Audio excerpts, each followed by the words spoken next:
오늘은 계시록 8장 이제 8번째 시간입니다.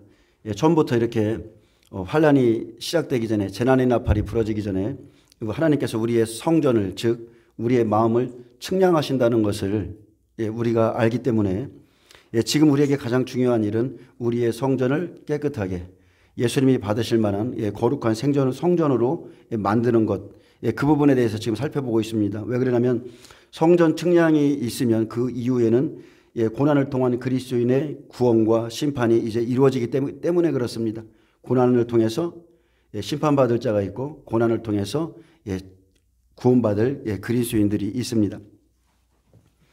자, 하나님의 집에서부터 우리의 마음, 즉 성전을 측량하는 이유는 하나님을 진정으로 왕으로 섬긴 자와 또 자기 마음을 따라 우상을 섬기던 자들을 구별시키기 위해서입니다.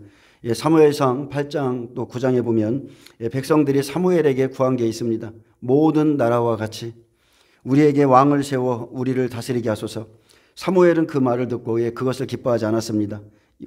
그리고 그 백성들의 질문에 대해서 여호와께 기도했을 때 여호와께서 사무엘에게 이르기를 백성이 내게 한 말을 다 들으라. 그들이 원하는 것을 다 들으라. 이는 그들이 너를 버림이 아니요 나를 버려 자기들의 왕이 되지 못하게 함이니라. 내가 그들을 애굽에서 인도하여 낸 날부터 오늘까지 그들이 모든 행사로 나를 버리고 다른 신들을 섬긴같이 내게도 그리하는도다. 그들은 하나님과 사무엘을 함께 버린 겁니다. 즉 하나님과 하나님의 말씀을 전하는 그 선지자를 함께 버렸어요. 그리고 하나님을 버린 자들에게 사울을 왕으로 주셨습니다. 사무엘상 하는 이제 사울과 다윗을 통해서 사람의 종과 그리고 하나님의 종이 어떻게 세워지는가를 보여줍니다. 육신의 종과 영적인 종이 어떻게 세워지는가를 보여주시는데 하나님은 백성들이 마음에 원하고 구하는 종들을 그대로 붙여주시는 거예요. 너희가 그런 종을 원하고 너희가 그런 것을 원하면 내가 그래 그의 말을 다 들어주어라. 그들을 붙여주겠다. 유유상종이죠. 그래서 하나님께서 다윗과 사울을 동시에 주셨고 각자의 믿음대로 종들을 따라가게 하셨는데 생명과 사망을 늘 선택하게 했습니다. 그래서 사울은 아말렉 사람을 다 진멸하라는 명령을 어기고 좋은 짐승들과 대단한 전리품들을 취하여 백성들로부터 칭송을 받았습니다. 쉽게 말하면 그의 교회는 부흥하고 그의 교회는 엄청난 일을 행한 것 같았어요. 그런데 그가 그렇게 한 것은 사실 백성들을 두려워하였기 때문이라 했습니다. 내가 여호와의 말씀과 당신의 말씀을 어긴 것은 내가 백성을 두려워하여 그들의 말을 청종하였음이니이다. 사울은 결국 사람의 영광을 취하다 사람의 영광을 구하다 하나님께는 결국 버림받았습니다. 그런데 그에게 하나님의 영이 떠나셨음에도 사람들은 사울에게 하나님의 영이 있는 것 같이 생각하고 그를 따랐습니다. 마지막 때는 누가 하나님을 참되게 섬기고 있는가? 여러분은 참된 기름 부음을 분별할 줄 아셔야 됩니다. 기름 부음을 분별할 줄 아는 사람들은 후에 성령이 떠난 사울을 떠나서 다윗을 찾아 광야로 나갔고 세례 요한 때도 마찬가지죠. 예루살렘 성전 바깥에 있는 세례 요한을 찾아 나갔습니다. 그와 함께 고난받기를 원했고 또 다윗이 왕으로 오를 때까지 아둘람굴에서 다윗과 연합했습니다. 진리와 상관없이 사람을 우상처럼 섬기는 자들은 사울과 같은 종을 만나게 될 것이고 마지막에는 함께 진멸되게 될 것입니다. 에스겔 8장 저번 시간에 말씀드렸는데 에스겔 8장엔 하나님께서는 예루살렘 성 안에서 우상 숭배하는 지도자들과 사람들의 예배와 기도의 실상을 다 보여줬습니다. 이것은 7교회의 모습이라고 그랬어요. 계시록 2, 3장에 있는 7교회의 모습을 보여준 것과 똑같습니다. 그들은 그들 스스로가 만든 우상을 섬기고 있었는데 이제 그들을 불쌍히 여기거나 긍휼히 여기지 않고 심판할 것을 말씀하셨고 이제 9장에서 그 일을 위해서 성읍을 관할하는 6사람들에게 사역자들이죠. 각기 죽이는 무기를 가지고 나오게 하셨는데 그중 가는 베옷을 입은 한 사람은 허리에 서기관의 먹그릇을 차고 예루살렘 성읍 중에 순행하여서 교회 중에 순행하여서 그 가운데서 행하는 모든 가증한 일로 말미암아 탄식하며 우는 자의 이마에 표를 그리라 했습니다. 영적으로 인쳐주는 거죠. 하나님의 집에서부터 이 일을 시작하라. 생명 있는 자들을 구별시킵니다. 이것은 마지막 때 두 증인의 사역이고 그리고 천사들의 같은 사역입니다. 천사와 흰말 천사와 두 증인이 함께 움직이고 거짓 선지자들과 붉은 말이 함께 움직입니다. 그리고 그 남아있던 5사람에게 이르기를 너희는 그를 따라서 동시죠.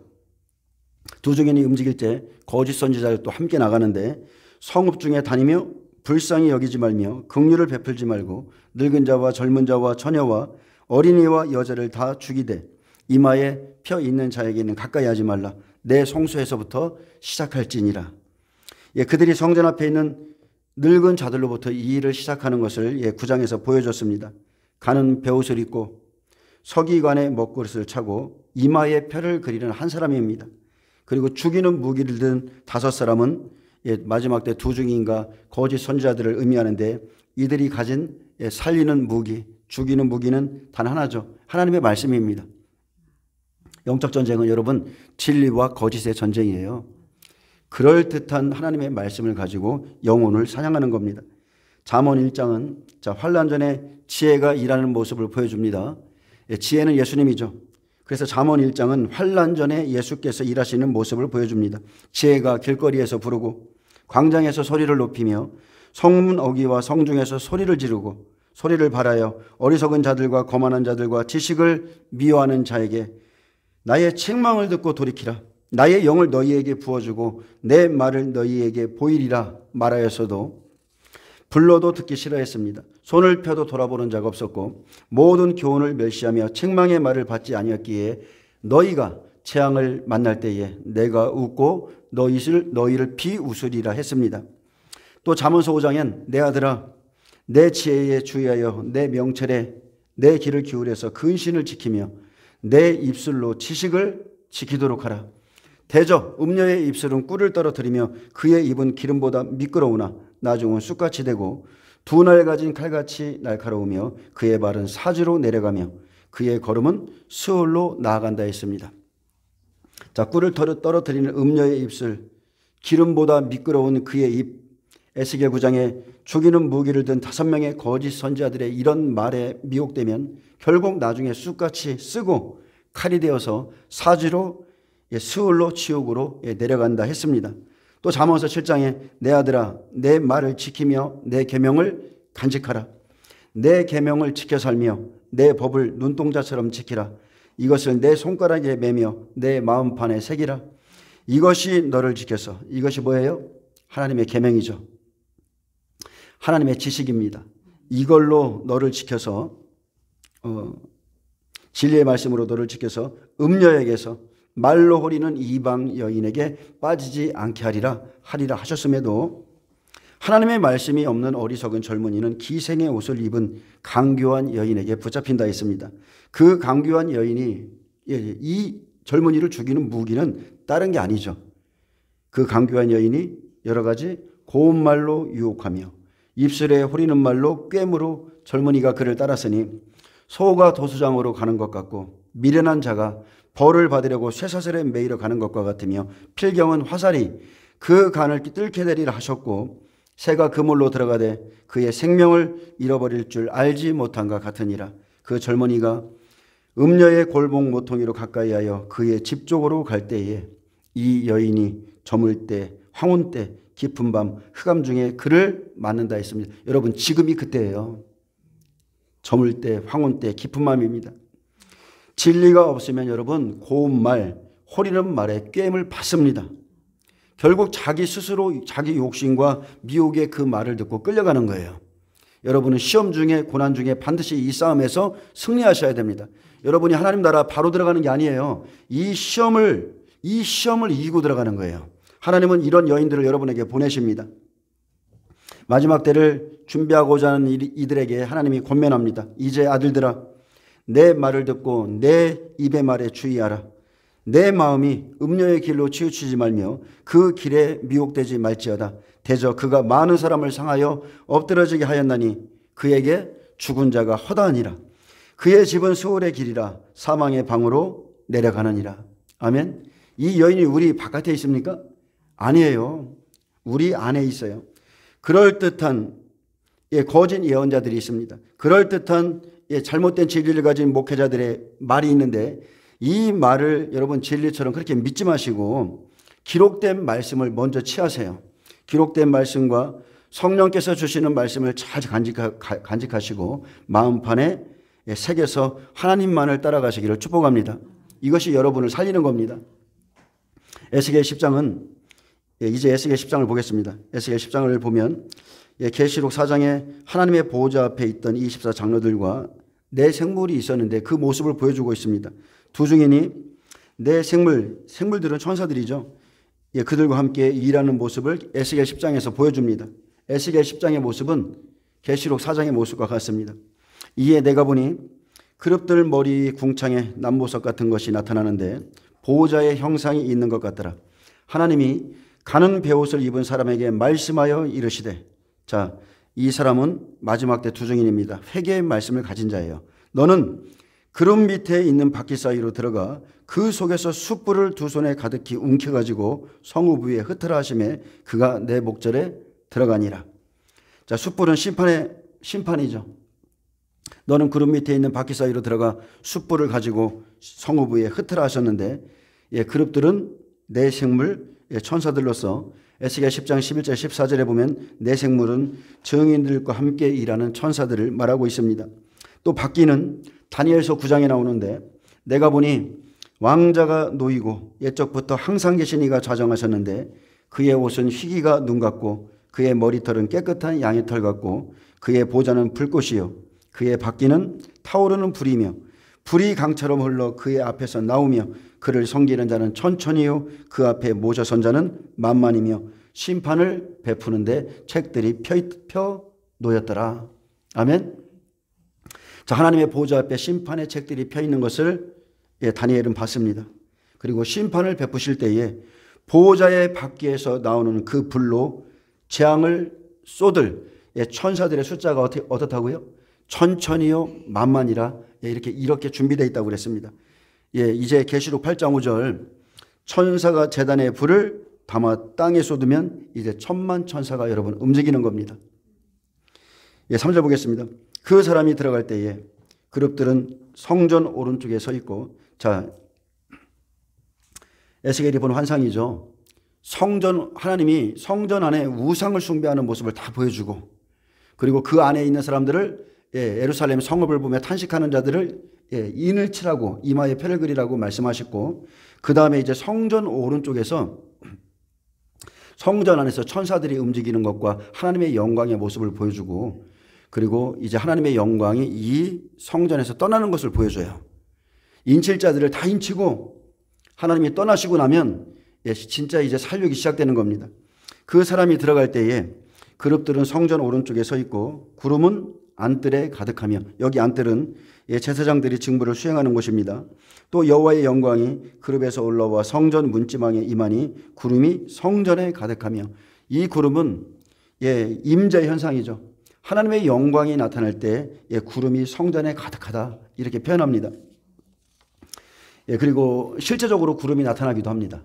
이미 한참 이렇게 성령의 역사가 강할 때에 외국에서는 하나님의 구름이 교회 안에 막 내려온 적도 있었고 저도 그거 봤거든요. 그런 현상 실제 있습니다. 또 여호와의 영화로운 광채가 뜰에 가득하였고 그룹들의 날개 소리는 바깥들까지 들리는데, 바깥들은 백성들의 뜰이고 전능하신 하나님이 말씀하시는 음성 같더라.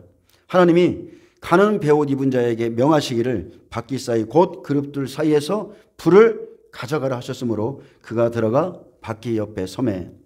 자, 하나님께서 가는 베옷 입은 자에게 명하셨습니다. 두 증인에게 명하십니다. 바퀴 사이 곧 그룹들 사이에서 불을 가져가라. 이 심판의 불을 가져다가 쏟으라는 거예요. 그러면은 고린도전서 3장에 나오는 그 각 사람의 공적 뭘로 해요? 불로 하는 겁니다. 자, 하나님의 뜻에 순종할 때에 천사들이 움직이고 이제 두 증인과 천사가 함께 움직이는데, 천사는 두 증인의 말대로 움직입니다. 두 증인이 하나님의 말씀을 그대로 선포하면 천사들은 기사와 이적을 행하기 시작하죠. 계시록 11장 5절에 만일 누구든지 그들을 해하고자 하면 그들의 입에서 불이 나와서 그들의 원수를 삼켜버릴 것이요 누구든지 그들을 해하고자 하면 그와 같이 죽임을 당하리라. 또 7절 보겠습니다. 그 그룹들 사이에서 손을 내밀어 그 그룹들 사이에 있는 불을 집어가는 곧 가는 베옷 입은 자의 손에 주매 그가 받아가지고 나가는데 그룹들의 날개 밑에 사람의 손 같은 것이 나타났더라. 천사들의 날개 밑에 사람의 손 같은 것이 나타났더라.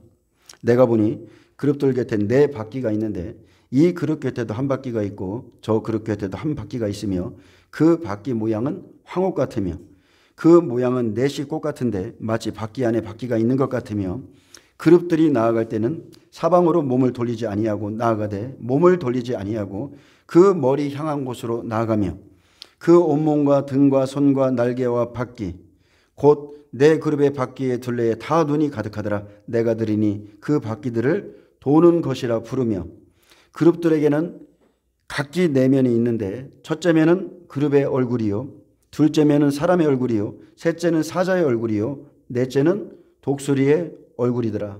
아멘. 이게 사복음서죠. 그룹들이 올라가니 그룹은 내가 그발 강가에서 보던 생물이라. 계시록 4장에 네 생물 나오죠. 그룹들이 나아갈 때는 바퀴도 그 곁에 나아가고 그룹들이 날개를 들고 땅에서 올라가려 할 때도 바퀴가 그 곁을 떠나지 아니하며 그들이 서면 이들도 서고 그들이 올라가면 이들도 함께 올라가니 이는 생물의 영이 바퀴 가운데 있음이더라. 여호와의 영광이 성전 문지방을 떠나서 그룹들 위에 머무르니 그룹들이 날개를 들고 내 눈 앞에 땅에서 올라가는데 그들이 나갈 때에 바퀴도 그 곁에서 함께하더라. 그들이 여호와의 전으로 들어가는 동문에 머물고 이스라엘 하나님의 영광이 그 위에 덮였더라. 그것은 내가 그발 강가에서 보던 이스라엘의 하나님 아래에 있던 생물이라. 아멘. 생물이라 했습니다. 그들이 그룹인 줄을 내가 아니라 했습니다. 그룹들은 천사들을 의미하는 거예요. 천사장들입니다. 각기 내 얼굴과 내 날개가 있으며 날개 밑에는 사람의 손 형상이 있으니 그 얼굴의 형상은 내가 그발 강가에서 보던 얼굴이며 그 모양과 몸도 그러하며 각기 곧게 앞으로 가더라. 자, 에스겔을 통해서 미리 보여주셨죠. 계시록에 서기관의 먹그릇을 찬 사람이 내 생물과 함께 일하는 모습을 통해서 두 증인이 천사들과 함께 일할 것을 미리 보여줬습니다. 그래서 마지막 지금 우리 시대에 이제 두 증인과 백배들은 하나님이 정하신 시간 전 3년 반에 강력한 천사들과 함께 사역하면서 생명 있는 자를 찾아서 인치고 또 여호와의 영광이 떠난 성전, 여호와의 영광이 떠난 처소, 성읍, 심령에는 심판이 임하는 것을 지금 다 보여줬습니다. 그래서 지금은 우리 마음의 성전에 이 몸된 성전에 성령이 거하시는 전에 하나님의 영광이 여러분 임하셔야 돼요. 아멘. 우리의 심령에 하나님의 임재가 있어야 돼요. 그리고 하늘의 불과 땅의 불은 틀린 거예요. 우리가 성령이 임하셨을 때 하나님의 불이 우리 안에 임하죠. 혀같이 갈라진 것이 우리 혀뿐만이 아니라 우리 안에 하늘의 불로 들어옵니다. 여러분 이 불 꺼뜨리시면 안 돼요. 하늘의 불, 영광의 불, 여호와의 불, 성령의 불, 이 하나님의 임재가 우리 안에서 꺼지지 않아야 됩니다. 이 빛이 우리 밖으로 나가야 돼요. 그것을 유지하기 위해서는 여러분 계속 기도하셔야 되고 말씀과 기도, 예배, 찬양 이것이 하늘의 불을 계속 살리는 겁니다. 자, 베드로후서 또 데살로니가 후서는 예수님이 오시기 전에 세상의 마지막 때 모습을 보여줍니다.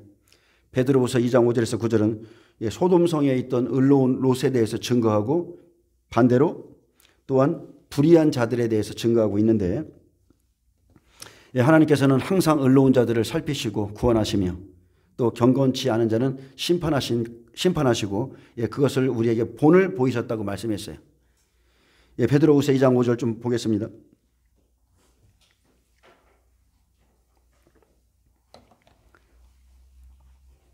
자, 성전 측량이 끝나면 심판과 구원이 있기 때문에 자, 베드로후서 2장 5절입니다. 옛 세상을 용서하지 아니하시고 오직 의를 전파하는 노아와 그 일곱 식구를 보존하시고 경건하지 아니한 자들의 세상에 홍수를 내리셨으며 하나님은 분명히 옛 세상을 용서하지 않고 심판하셨다 했습니다. 그러나 이 가운데서도 오직 의를 전파하는 노아, 즉 성령의 음성을 듣고 성령의 복음을 증거했던 그 노아와 그에게 속한 일곱 식구를 보존하셨고 경건하지 아니한 자들의 세상에 홍수를 내리셨듯이 새 속에 물든 자들 여러분 심판합니다. 종교인들, 종교 생활하는 자들, 하나님의 아들과 사람의 딸이 완전히 그냥 섞여서 혼합된 사람들 다 심판하시죠. 6절에 보면 소돔과 고모라 성을 멸망하기로 정하여 재가 되게 하사 후세에 경건하지 아니한 자들에게 본을 삼으셨으며, 자, 노아의 방주와 소돔과 고모라 성의 불심판을 통해서 후세에도 경건하지 아니할 자들에게 앞으로 있을 일에 대한 거울로 본을 보여줬습니다. 그래서 죄악이 가득 찬 창세기 19장의 사람들과 같이 살지 말 것을 하나님이 지금 우리에게 말하고 있습니다. 무법한 자들의 음란한 행실로 말미암아 고통당하는 의로운 롯을 건지셨으니, 하나님이 그 성에 심판 때까지 내버려 두는 거예요. 롯은 소돔성에서 이 무법한 자, 즉 사악한 자의 음란한 행실로 인해서 고통당했는데, 그는 그들 중에 거하여 시험을 당하면서도 그들과는 완전히 다른 삶을 살았습니다. 소돔성의 사람들은요, 영혼의 거울이 없어요. 하나님의 말씀이 없습니다. 그렇기 때문에 롯과는 완전히 생각과 가치관이 틀리죠. 성령이 깨닫게 하는 은혜도 없고 천사의 음성도 듣지 못합니다. 천사들을 보내서 회개하도록 진리를 주었지만 불의로 진리를 막아섰죠. 이들의 불의는 뭐예요? 음란입니다. 이들은 정욕을 쫓아 행했기 때문에 음란과 정욕으로 이들은 진리를 아예 막아섰고, 육체의 정욕을 조물주보다 더 사랑했기에 그들의 마음의 정욕대로 더러움에 내버려 두사 유황불로 멸망시켰습니다. 디모데후서 3장 4절에도 배신하며 조급하며 자만하며, 마지막 때의 현상이죠. 쾌락을 사랑하기를 하나님 사랑하는 것보다 더하였기에 하나님께서 그들을 불의 심판에 던지시는 겁니다.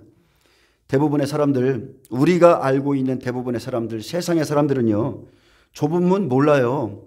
좁은 문을 찾기보다 그냥 세상이 흘러가는 대로 삽니다. 그냥 그렇게 가는 거예요. 교회 안에서도 마찬가지입니다. 90% 이상은 세상이 그냥 흘러가듯이 연어가 물을 박차고 올라가서 자기가 죽을 곳을 향해서 그런 사람들 별로 없습니다. 많은 사람들이 넓은 물과 넓은 길로 가지만 그 필경은 결국은 사망의 문입니다. 그들은 자기 생각, 자기 멋대로, 자기 소견대로 자기 중심의 삶을 살다가 결국 마지막에는 자기 죄로 인해서 죽습니다. 하나님께서 고통당하는 의로운 롯을 건지신 것처럼 저와 여러분을 이 시대에 건져주신 것을 여러분 이상히 생각하지 마세요. 이상히 여기지 마시기를 축복합니다. 여러분이 이렇게 생각할 수 있어요. 나만 지금 다른 길로 가는데 나 지금 이상한 길 가는 거 아닌가? 내가 지금 극단주의적인 신앙에 빠졌는가? 혹여라도 이렇게 생각하지 말라는 겁니다. 이 여기에 나오는 모든 마지막 시대에 심판받기 전에 이 인물들은 우리와 똑같은 그런 마음으로 하나님의 말씀을 받았습니다. 8절에 보면 이는 이 의인이 그들 중에 거하여 날마다 저 불법한 행실을 보고 들으므로 그 의로운 심령이 상함이라. 롯은 무법한 자들 중에 거했지만 그가 가진 생명, 그의 속사람 안에 있는 그 생명은 불법을 보고 들으며 탄식하며 울었습니다.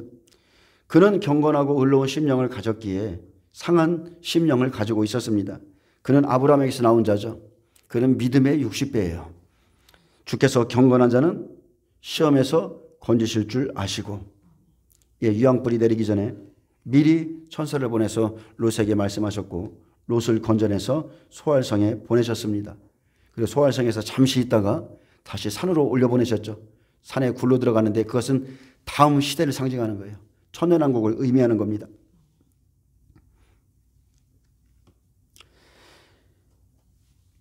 불의한 자는, 주께서 경건한 자는 시험에서 건지실 줄 아시고 불의한 자는 형벌 아래에 두어 심판날까지 지키시며 특별히 육체를 따라 더러운 정욕 가운데서 행하며 주관하는 일을 멸시하는 자들에게는 형벌할 줄 아시느니라.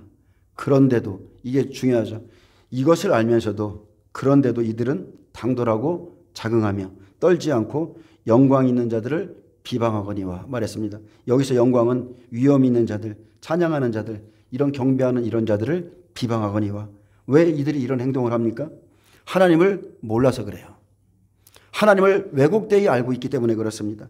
마지막 때를 믿으면서도 지금도 당돌하고 자긍하며 떨지 않는 사람들은 하나님을 잘못 아는 거짓된 진리를 가지고 있기 때문에 그렇습니다. 제가 어제 그저께 어디 가서 이제 가을에 나팔절에 좀 이런 얘기를 좀 하다가 내년에 자라면은 제사장들이 세워지고 6월절 전날에 제사장들이 이제 붉은 암송아지로 세워주고 그러면은 성전산이 세워질 수 있겠죠. 혹여라도 이랬더니 깜짝 놀라시는 거예요. 깜짝 놀라시면서 그 전에 우리는 휴거되죠. 이렇게 이제 말씀하셔서 제가 더 이상은 얘기를 안 했어요. 왜냐하면 그분의 가치관, 저의 생각은 너무나 틀리기 때문에 뭐 말해서 될 부분이 아니라 이게 근심이 없어요. 너무나 얼굴에 빛이 나요. 근심이 없으셔서. 나는 그 요셉의 환난에 대해서 근심하고 있는데 그렇더라고요. 이게 이렇구나. 똑같은 나팔절을 기다려도 나는 그 나팔절에 이제 환난이 시작되는 것, 3년 반 동안이라는 환난이 시작되는 것을 지금 생각하고 그것을 어떻게 견뎌야 되며 이 짐승과 이 짐승의 표 시스템 이런 세대에서 어떻게 살아남아야 되는가, 어떻게 믿음을 지켜야 되는가, 이것을 걱정하며 근심하고 있는데 그러면 우리가 그 전에 다 휴거되죠. 이렇게 말씀하시는 뭐라고 말하겠어요? 할 말이 없는 거예요. 자, 하나님은 후세에 경건치 않은 자를 위해서 불의한 자의 멸망을 본으로 보이셨다 했습니다. 근데 선하고 불의하고 의롭고 이것을 어떻게 판단해요? 하나님이 시험을 주신다고 그랬어요. 시험을 통해서, 고난을 통해서 의인과 악인을 분별한다 했습니다. 더 큰 힘과 능력을 가진 천사들도 주 앞에서 그들을 거슬러 비방하는 고발을 하지 아니하느니라. 그러나 이 사람들은 본래 잡혀 죽기 위하여 난 이성 없는 짐승과 같아서 그 알지 못하는 것을 비방하고 그들의 멸망 가운데서 멸망을 당하며 불의의 값으로 불의를 당하며 낮에 즐기고 노는 것을 기쁘게 여기는 자들이니 점과 흠이라. 주께서는 이성 없는 짐승과 달리 경건한 자는 시험에서 건지실 줄 아신다 했습니다. 그래서 하나님은 시대마다 의로운 자들을 다 구원하셨죠.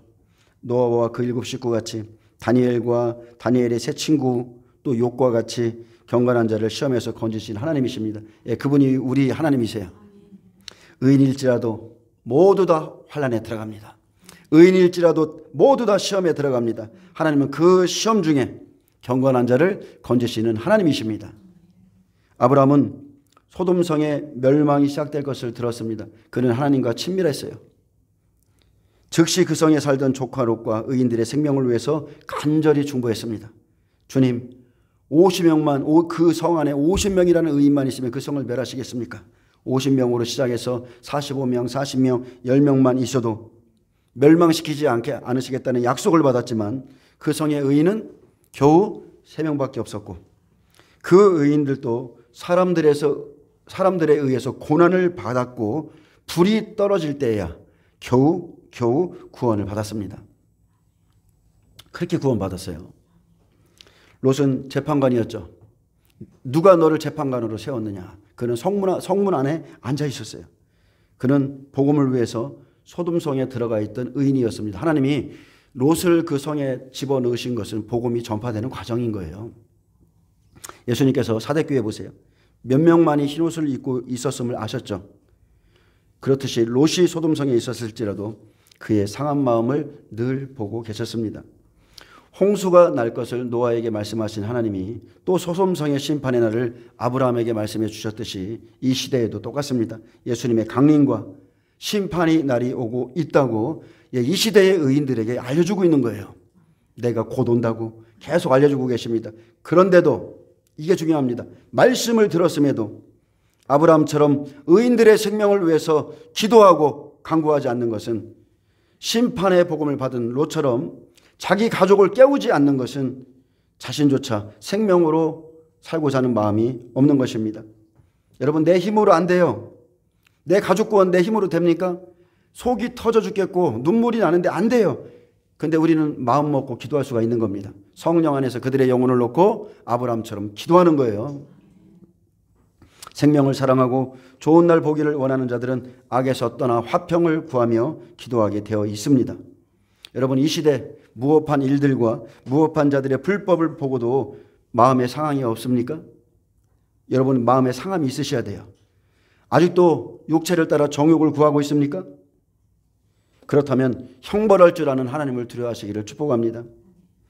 우리가 누구였고 어떻게 구원받았는지를 늘 기억하셔야 됩니다. 에베소서 2장 2, 3절에 보면 그때 너희는 그 가운데 행하여 이 세상 풍조를 따르고 이게 우리의 이 정체성이었어요. 공중의 권세 잡은 자를 마귀를 따랐으니 곧 지금 불순종의 아들들 가운데 역사하는 영이라. 전에는 우리도 다 그 가운데서 우리 육체의 욕심을 따라 지내며 육체와 마음에 원하는 것을 하여 다른 이들과 같이 본질상 진노의 자녀이었더니. 하나님이 보시는 악은 다른 게 아니에요. 우리가 본질상 진노의 자녀였음을 잊은 겁니다.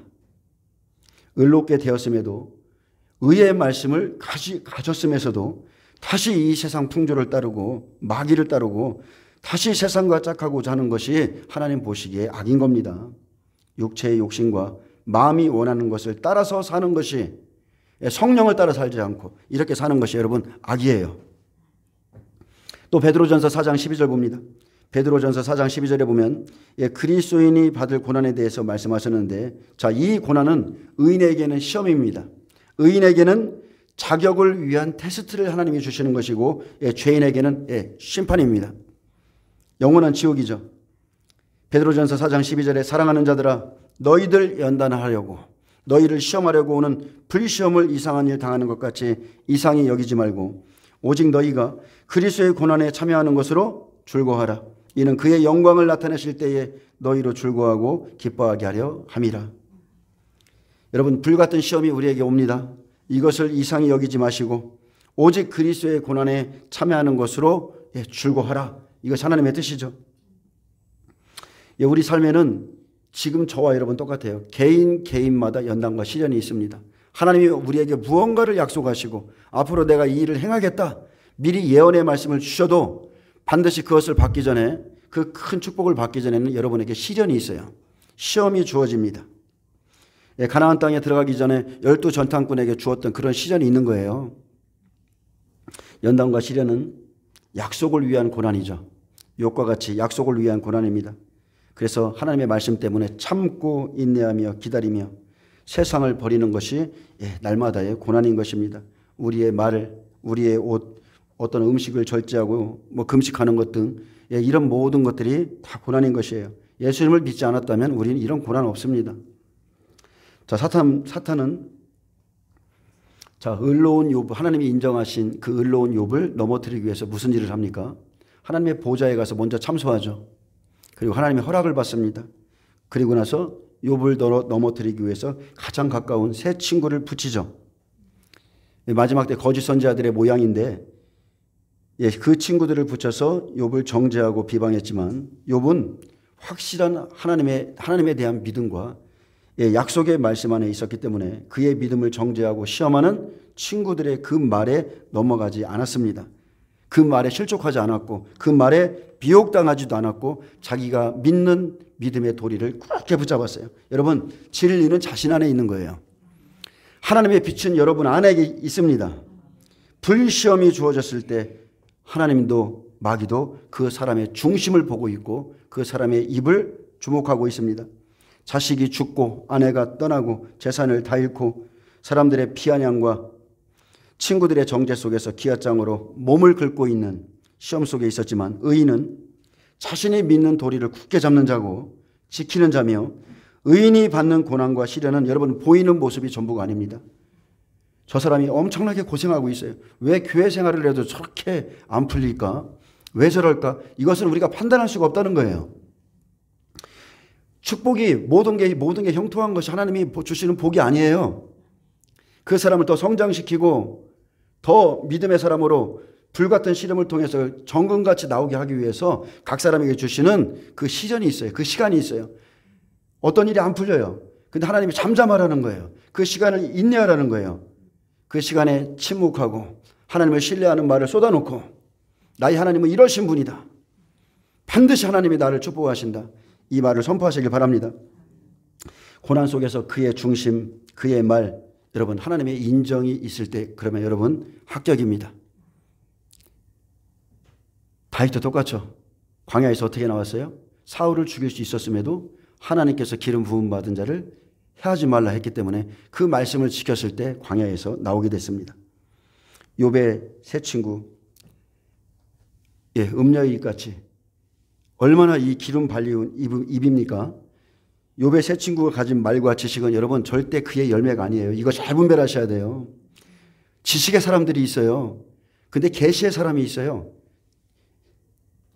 지혜와 계시는 지식과 완전히 다른 영역이에요. 지식은 원래 똑똑한 사람들이 있어요. 신학교에 가도 원래 머리가 좋아서 공부 잘하는 분들이 있어요. 근데 영적인 건 그렇지 않습니다. 하나님이 부어주시는 지혜와 계시의 영, 지혜의 말씀, 지식의 말씀 주시는 걸로 하는 거예요. 그래서 하나님을 알지 못하는 지식은 아무것도 아니라는 겁니다. 하나님의 은혜와 임재 안에서 그렇게 가던 사람일지라도 욥과 같이 그렇게 말씀 붙잡고 가던 사람일지라도 고난이 올 때 사람 한 번 잘못 만나면 한순간에 여러분 미끄러집니다. 믿음의 타락은 한순간이에요. 만약에 욥이 믿음이 더 굳건하지 못해서 아내가 자녀들 다 죽었어요. 아내마저 당신 하나님이 욕하고 죽으라 했었을 때 그가 그곳에서 넘어졌다고 그러면 그는 무너지는 거죠. 여러분 욥의 인내를 배우라 했습니다. 믿음의 결국은 영혼의 구원입니다. 끝까지 견디는 자는 구원을 얻으리라 하셨어요. 환란이 시작되면 이제 참되게 믿는 자부터 마귀에게 시험받습니다. 성령이 임하면 성령에 이끌려서 마귀에게 시험을 받으러 가요. 마귀가 우리를 시험하는 게 아니라 성령에 이끌려서 마귀에게 내어준 바 되는 거예요. 그 안에서 여러분이 어떻게 하나님을 의지해서 나오는가는 여러분의 목입니다. 100배, 60배, 30배, 60배부터 시험 받죠. 그렇게 됩니다. 그래서 이것을 기뻐하라, 고난을 기뻐하라. 왜요? 이는 그의 영광을 나타내실 때에 너희로 즐거워하고 기뻐하게 하려 함이라. 그의 영광을 나타내실 때 언제예요? 마지막 일곱째 나팔에 전사 3년 반 마치고 1260일 딱 마치고 마지막 일곱째 나팔에 예수님께서 공중에 임하실 때에 이리로 올라오라. 첫 열매 거두죠. 우리는 욥이 하나님의 고난에 참여하고 마지막에 그분의 영광을 보고 기뻐한 것 같이 우리도 이것을 미리 보고 기뻐하시기를 축복합니다. 그날에 예수님께 속한 자, 예수님께 붙은 자, 예수님 닮아간 자 다 데려갑니다. 계시록 11장 11절 12절 또 데살로니가전서 4장 16절 17절 고린도전서 15장 23절 예수님께서 강림하실 때에 그리스도에게 속한 자들 차례대로 순서대로 데려가신다 했습니다. 여러분 순서를 따라야 해요. 먼저 백배들 데려가십니다. 첫 열매로 첫째 부활에 참여하는 자들 데려가시고 바로 이어서 휴거자들 이스라엘 14만 세천 휴거자들로 바로 데려가시죠. 그리고 계시록 20장 11, 13절에 보면 이제 천년왕국 지나고 백보자 심판 후에 이제 둘째 부활이 있죠. 60배, 30배 천국으로 데려가십니다. 그래서 하나님께서 주신 시험은 그리스도의 고난에 참여함이라. 우리에게 영광의 날을 맞이하기 위해서 주는 겁니다. 그래서 참고 견디는 것은 예수님께서 공중에 오실 때 그날에 기뻐하기 위해서 우리가 마땅히 받아야 된다는 겁니다. 아멘.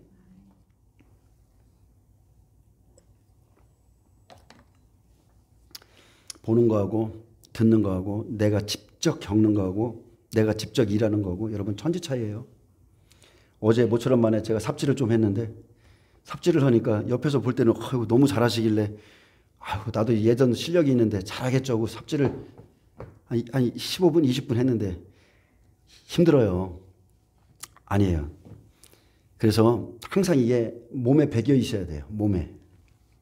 자, 바울 보세요. 바울은 사도행전 14장 22절에 또 우리가 하나님의 나라에 들어가려면 이런 영성의 대가도 우리가 하나님의 나라에 들어가려면 많은 환난을 겪어야 할 것이라 했습니다. 바울과 같이 여러분 이 비밀을 깨닫고 하나님의 나라에 들어가고자 하는 자는 적습니다. 이 비밀을 깨닫고 하나님 나라에 이렇게 들어가고자 하는 자 적다는 거예요. 요셉의 환난에 대해서 전혀 근심치 않습니다. 난 그 전에 휴거된다 이렇게 믿고 있어요. 하나님의 십자가의 길, 예수 그리스도의 길, 이 하나님의 나라에 들어가기 위해서는 분명 우리는 마지막 시대에 많은 환난을 겪고 큰 환난에서 나오는 자들이 보좌 앞에 있다고 그랬잖아요. 그거를 믿지를 않아요. 마태복음 22장 14절 청함을 받은 자는 많되 택하심을 입은 자는 적으니라. 적습니다. 청함을 받은 후에 예수님과 우리가 말씀으로 혼인잔치를 하죠. 언약을 맺어요. 그러면 두렵고 떨림으로 구원을 이루기 위해서 좁은 길을 가고 감으로 마지막에 택하심을 입는 겁니다. 아멘. 왕의 혼인잔치에 예복을 입지 않은 사람 쫓겨나죠. 쫓겨납니다. 14절 보겠습니다. 너희가 그리스도의 이름으로 치욕을 당하면 복 있는 자로다. 영광의 영 하나님의 영이 너희 위에 계심이라. 너희가 그리스도의 이름으로 그리스도의 영 때문에 말씀 때문에 치욕과 고난을 받는다면 복 있는 자다. 고난이 복이다. 영광의 영 하나님의 영이 우리 위에 계심이기 때문이라 그래요. 아멘. 우리가 시험 받거나 고난 받을 때 하나님의 영이 우리를 떠난 적이 없어요. 없습니다. 함께 받는 거예요. 예수님 때문에 고난받고 예수님의 말씀대로 살려고 고난받고 그리스도 안에서 우리가 고난을 받습니다. 이 시대 어떻습니까?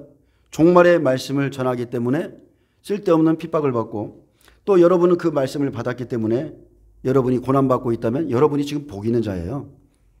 말씀을 받았기 때문에 핍박이 오는 겁니다. 부드러운 메시지, 성령의 축복, 이런 메시지, 은사, 은혜, 핍박 없어요. 15절 봅니다. 너희 중에 누구든지 살인이나 도둑질이나 악행이나 남의 일을 간섭하는 자로 고난을 받지 말려니와 또 시험 가운데 받는 고난이 있고요. 여러분 죄의 고난이 있습니다. 죄로 고난받는 것은 결코 복된 것이 아니고 하나님의 뜻도 아닙니다. 여러분 죄를 통해서 내가 불법을 저지름으로 고난받지 마셔야 돼요. 아멘. 살인은 미움이죠. 형제를 미워하는 마음. 살인이나 도둑질이나 악행이나 남을 간섭하는 일로 고난받고 있다면 이것은 나의 죄로 인한 고난입니다. 여러분 그것은 회개하셔야 돼요. 만일 그리스도인으로 고난을 받으면 부끄러워하지 말고 도리어 그 이름으로 하나님께 영광을 돌리라. 사도행전의 바울이나 베드로 보세요. 또 많은 제자들은 오직 그리스도로 인해서 고난받았고 예수의 이름을 위해서 고난받음으로 하나님께 영광을 돌렸습니다. 사도행전 4장 19절에 그들을 불러 경고하여 도무지 예수의 이름으로 말하지도 말고 가르치지도 말라 하니 베드로와 요한이 대답하여 이르되 하나님 앞에서 너희의 말을 듣는 것이 하나님의 말씀을 듣는 것보다 옳은가 판단하라. 우리는 보고 들은 것을 말하지 아니할 수 없다. 아멘. 저와 여러분도 같은 마음이시죠? 우리는 이 시대에 보고 들은 것을 말하지 않을 수가 없어요. 가슴이 불타요. 고난을 부끄럽게 여긴다면 하나님의 약속을 부끄러워하는 것입니다. 너희가 그리스도의 이름으로 치욕을 당하면 복 있는 자로다. 고난과 박해, 핍박을 받는 것은 약속을 이루기 위함입니다. 마태복음 5장 10절에서 12절 100배죠. 심령이 가난한 자에게 천국이 시작되죠. 천국이 시작이에요. 시작. 그런데 천국의 완성은 의를 위하여 박해를 받은 자는 복이 있나니 천국이 그들의 것임이라. 나로 말미암아 너희를 욕하고 박해하고 거짓으로 거슬러 모든 악한 말을 할 때에는 너희에게 복이 있나니 기뻐하고 즐거워하라. 하늘에서 너희의 상이 큼이라. 너희 전에 있던 선지자들도 이와 같이 박해받았느니라. 17절입니다. 하나님의 집에서 심판을 시작할 때가 되었나니 만일 우리에게 먼저 하면 하나님의 복음을 순종하지 아니하는 자들의 그 마지막은 어떠하며. 자, 불신자들이 아니죠. 말씀을 받았으면서도 복음을 받았으면서도 순종하지 아니하는 자들의 그 마지막은 어떠하며. 하나님의 집에서 심판을 시작할 때가 되었다 했습니다. 오늘 말씀의 요점은 이거예요. 계시록 지금 8장 3절에서 5절 말씀으로 일나팔이 부러지기 전에 계속 성전의 측량에 대한 말씀을 하는 것은 심판을 시작할 때가 되었기 때문에 하나님의 교회, 이 성전의 추수를 먼저 시작하기 때문에 준비하라는 거예요. 아무도 피할 수 없는 심판입니다.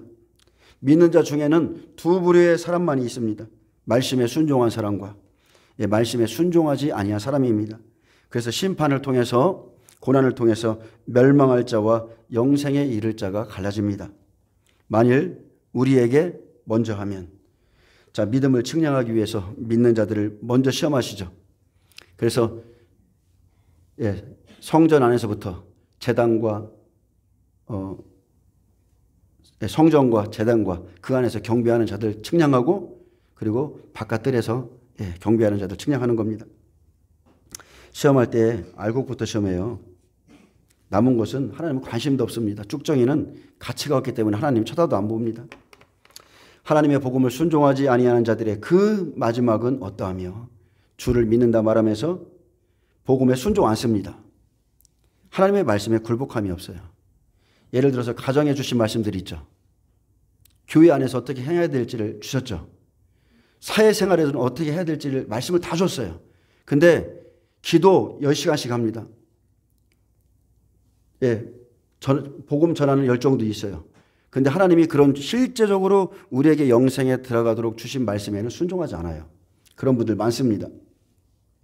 예, 순종하지 아니하는 자들의 심판은 더 크다 했어요. 더 크고 분명한 심판을 받습니다. 그래서 그들은 후 3년 반 결국 42달 대접 재앙에 넘어갑니다. 그래서 16절 17절은 자, 하나님의 집에서부터 심판을 시작하되 순서대로 할 것이라 했고 의인 중에서 악인을 골라내실 때 쭉정이들은 버리시고 순종한 사람들 준비된 의인들이 구원을 받는다 했습니다. 마태복음 13장 47절에 보면 또 천국은 마치 바다에 치고 각종 물고기를 모는 그물과 같으니 그물에 가득하며 물가로 끌어내고 앉아서 좋은 것은 그릇에 담고 못된 것은 내버리느니라. 세상 끝에도 이러하리라.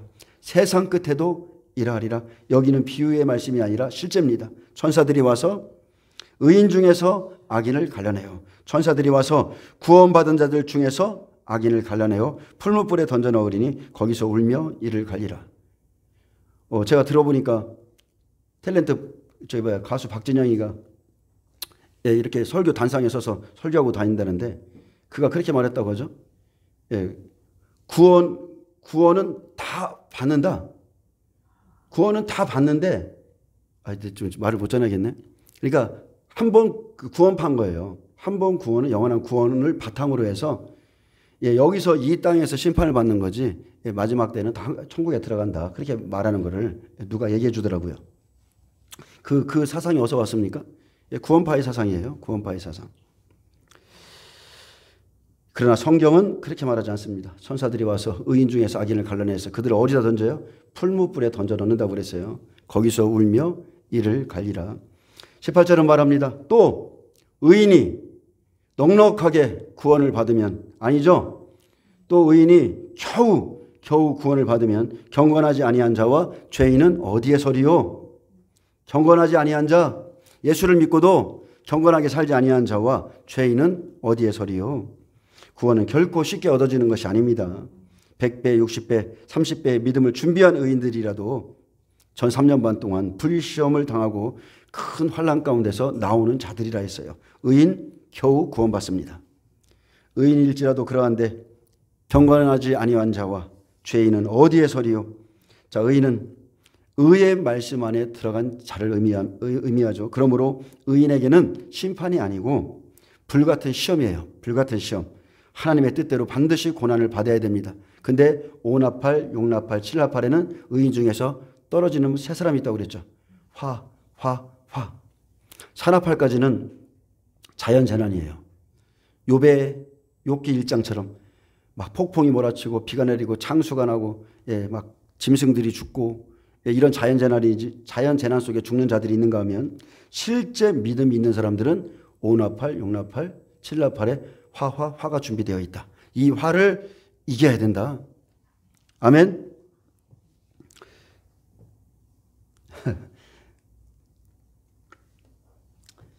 하나님의 뜻대로 고난을 받을 것을 말했고요.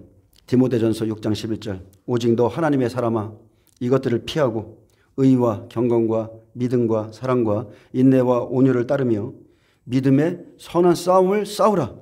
영생을 취하라. 이를 위하여 내가 부르심을 받았고 많은 증인 앞에서 선한 증언을 하였노라. 영생을 취하기 위해서 선한 싸움을 하라 했습니다. 선한 증언을 하라. 내가 죽어지지 않으면 절대 이 믿음의 길을 갈 수 없습니다. 여러분 죽으셔야 돼요. 갈라디아서 2장 20절 내가 그리스도와 함께 십자가에 못 박혔나니 그런즉 이제는 내가 사는 것이 아니요 내 안에 그리스도께서 사시는 것이라.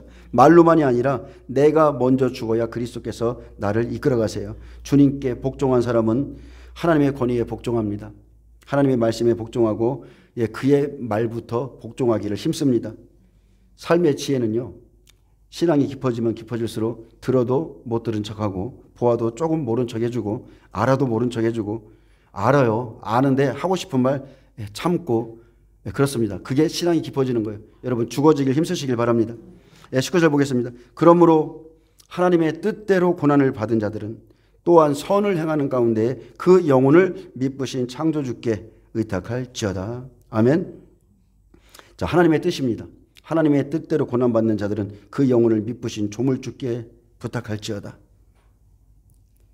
악을 악으로 갚지 말고 도리어 선을 행하는 가운데서 자신의 영혼을 하나님께서 보호해 주실 것을 완전히 믿고 의탁하라. 확신을 가지라. 이것이 여러분 의인이에요. 하나님이 여러분에게 무슨 말씀을 주시면 그거 이루어질 거 반드시 믿으세요. 그것을 주시기 위해 여러분 안에 고난이 오는 겁니다. 그 고난을 통과하지 못하면 여러분 절대 못 받습니다. 하나님을 온전히 신뢰함으로 그 영혼까지도 맡기고 부탁하라 했습니다. 하나님께서 행하실 일을 믿으라. 온전히 신뢰하라. 누가복음 23장 46절 아버지여 내 영혼을 아버지 손에 부탁하나이다. 예수님께서도 이 땅의 마지막 시간에 십자가의 고난 가운데 자신의 영혼을 하나님께 완전히 의탁했습니다. 사도행전 7장 59절에 스데반도 돌에 맞아 죽으면서 주 예수여 내 영혼을 받으시옵소서. 저들의 죄를 저들에게 돌리지 마옵소서. 자신의 영혼을 창조주께 의탁했습니다. 베드로 사도 어떻습니까? 살 소망까지 끊어지고 모진 시련과 박해를 받았을지라도 그리스도의 고난과 영광에 동참하라고 말하고 있습니다. 그리스도와의 연합을 위한 믿음의 시련을 오히려 이상히 여기지 말 것은 이 땅에서 그리스도로 말미암아 고난을 받는 성도는 그 고난이 그리스도의 고난에 동참하는 것이고 마지막 때에 그리스도의 영원한 영광에 참여하는 영광을 얻게 될 것이라 했습니다. 아멘. 여러분 기뻐하세요. 의인 중에서 악인을 갈라낼 때에 우리는 이방인이죠. 욥이 이방인이에요. 이방인 대표입니다. 이방인 욥과 같이 고난을 받을 것이지만 그와 같이 끝까지 견디는 자의 영혼은 구원받습니다. 축복받습니다. 여러분 남의 믿음에 영향을 주시는 분이 되시길 축복합니다. 남의 믿음에 남의 영혼을 막 불처럼 이렇게 일으키는 자들이 되기를 축복합니다. 여러분 정직하게 사시고요. 믿는 자는 정직해야 됩니다. 거짓말하지 마셔야 되고 내가 걸어가는 이 믿음의 길을 따라오도록 여러분이 그렇게 살아야 됩니다. 자, 믿는 자에게 반드시 시험이 옵니다. 엄청난 고난이 옵니다. 예수님께서 말씀하시기를 환난을 감하지 않으면 견딜 수 있는 육체가 없다고 그랬어요. 그러나 이것은 의인들에게 심판의 시간이 아니라 시험의 시간이라는 걸 꼭 믿으세요. 하나님이 나를 연단하신 후에는 내가 정금같이 나온다 이렇게 믿으시고요. 그래서 우리가 이 시대에 하나님의 말씀을 들으면 책망의 말씀을 들으면 그냥 네 하세요. 누군가의 입술을 통해서 지적해 주면 그냥 네 하세요. 싸우지도 마시고 잘못 살아온 것 회개하시고 온전한 것을 붙잡고 가시길 바랍니다. 또 유다서 1장 14절 16절에 보면 에녹은 예언자입니다. 그는 경건하지 않은 죄인들이 주를 거슬러서 한 완악한 말을 심판하는 날이 올 것을 환상 가운데 보았고 예언했습니다. 유다서 1장 14절에 보면 아담의 7대손 에녹이 이 사람들에 대하여 예언하여 이르되 보라 주께서 그 수만의 거룩한 자와 함께 임하셨나니 누구와 함께 임하세요? 거룩한 자입니다. 아담의 7대손 에녹입니다. 65세에 무두셀라를 낳은 후 즉 이 말은 무두셀라의 이름 뜻 그대로 경고를 받았죠. 이 아들이 죽으면 끝나는 겁니다. 멸망이에요. 그래서 300년 동안 하나님과 동행함으로 하나님이 그를 세상에서 데려가심으로 세상에 있지 않았죠. 그러나 예수님의 말씀 그대로 하늘에서 내려온 자 인자 외에는 하늘에 올라간 자가 없다 했어요. 분명히 많은 사람들은 엘리야와 같이 에녹이 보좌로 갔다 하나님 나라 들어갔다고 그러는데 예수님은 절대 하늘에 올라간 자가 없다고 그랬어요. 엘리야와 에녹은 특별한 장소에 지금 가 있습니다. 그는 주께서 수많은 거룩한 자와 함께 임하셔서 무사람들을 심판하실 거라고 그랬는데 마지막 7째 나팔에 죽은 자의 부활이 있고 휴거가 일어날 때에 구약의 이 사람들 대표적인 사람들 에녹과 엘리야 같이 휴거될 겁니다. 보좌로 올라갈 거예요. 그래야 하나님의 성경에 짝이 맞아요. 하나도 틀리지 않고 맞습니다.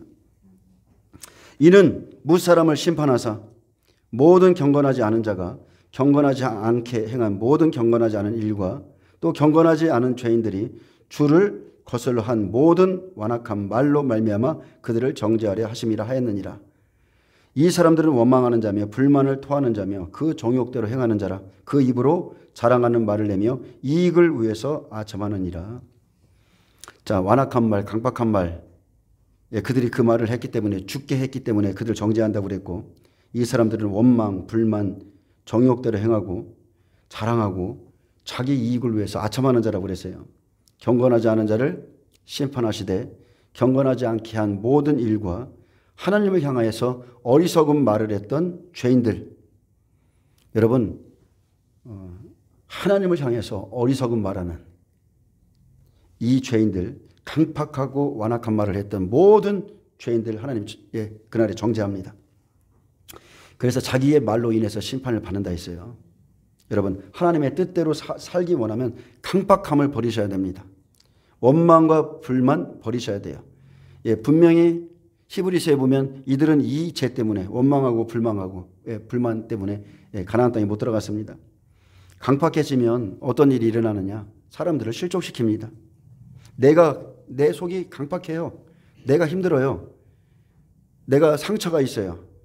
사람들을 실족시키고 상처 주고 시험 주고 무너뜨리고 이런 사람들 중에는 또 하나님을 모독하고 망령된 말을 하는 사람들이 있습니다. 보세요. 우리가 먹고 살기 위해 직장 다니죠. 우리가 먹고 살기 위해 사업을 해요. 그곳에서 말을 강팍하게 합니까? 그곳에 가면 말을 삼가고 조심하는 게 당연한 일임에도 불구하고 믿는 자들은 그렇게 안 해요. 자기 말로 인해서 여러분 심판을 불러오고 축복을 불러오는 것을 아셔야 됩니다. 아멘. 왜 나에게 자꾸 이런 일이 생기는가? 왜 나만 이렇게 부딪히는가? 나에게 문제가 있는 거예요. 광풍에 밀려가는 배를 작은 키로서 사공의 뜻대로 운행하는 그 혀는 각 사람의 삶을 운행하는 열쇠인 겁니다.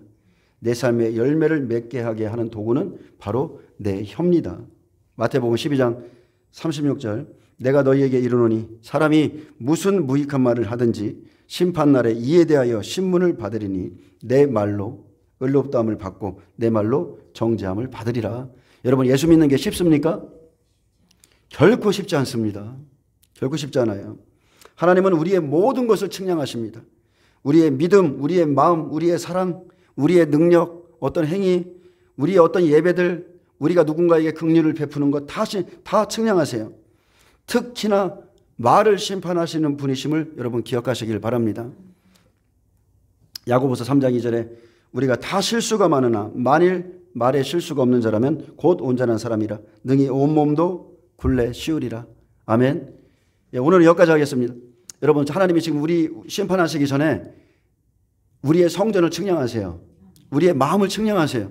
이런 것들이 없어야 된다는 거예요. 아멘. 마지막 때 하면서 어디 도망가고 무엇을 준비하고 이게 아니라 실제 주님이 우리를 측량하실 때에 부족함이 없기를 그렇게 준비하시기를 축복합니다. 기도하겠습니다. 하나님만이 우리의 왕이심을 고백합니다. 오직 우리는 우상을 따라 섬기지 아니하고 육체의 정욕을 따라 섬기지 아니하며 오직 우리를 구원하신 예수 그리스도를 사랑 가운데 섬기기를 간절히 원합니다. 또한 우리가 말들의 입에 재갈 물리는 것은 우리에게 순종하게 하려고 그 온몸을 제어하는 것이라 했습니다. 우리도 하나님께 더욱더 순종하기 위해서 우리의 입에 재갈을 물리기를 원합니다. 우리의 말에 실수가 없어서 하나님이 보시기에 온전한 자로 다 세워 주시옵소서. 감사하며 예수님의 이름으로 기도합니다. 아멘. 하나님께 영광을 막소 올려드립니다.